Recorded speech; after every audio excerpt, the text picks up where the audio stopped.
Hello guys, this is Masi Ahmadi from Bridge Studio and we are back to texture the sci-fi shop which we learned.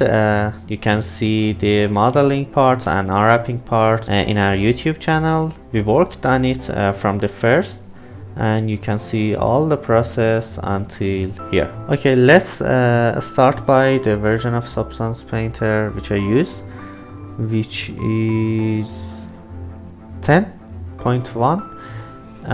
But you can use the lower version. It's not any different. There are some features, some smart materials in new versions that you can use, so it's better to use the new version. But if you have 9, it's okay. Go to File, New,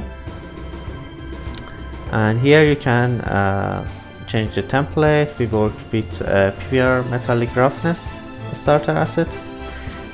In File you can select your low poly file, which is this one that we exported, if you remember. Let's select the Sci-Fi Shop FBX and press open. This is the document resolution. This is what you can see in your viewport. I usually use 4K, but you can use 2K either. And the normal map format, which we need OpenGL. You can always change it, so don't worry about it. Check this option and notice that all of these options should be unchecked, and press OK. Okay, this is our model. Let's see the texture set. Actually, the colors which we had in Blender. Yeah, okay, so we have 2 texture sets, as you can see. Guys, there are some options, some menus here. So, I think it's better to learn it during the texturing process.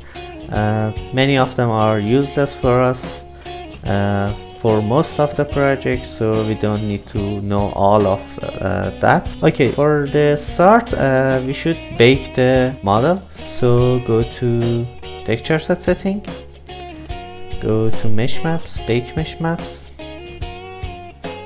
and here it's important now to press output size on 4K or 2K. It depends on your PC's power. Check this option and check this option if you don't have a high poly model, which we don't. And in anti-aliasing you can put it on 64 or 16.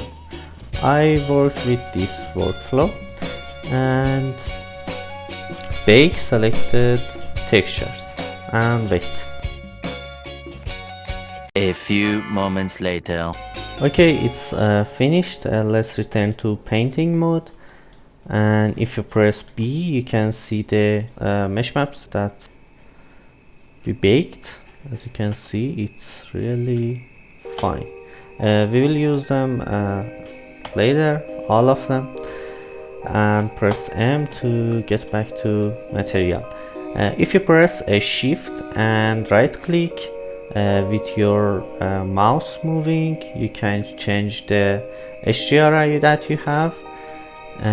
Let's see here. Yes, you can change your HDRI or environment map to any HDRI that you want. I usually work with Studio Tomoko.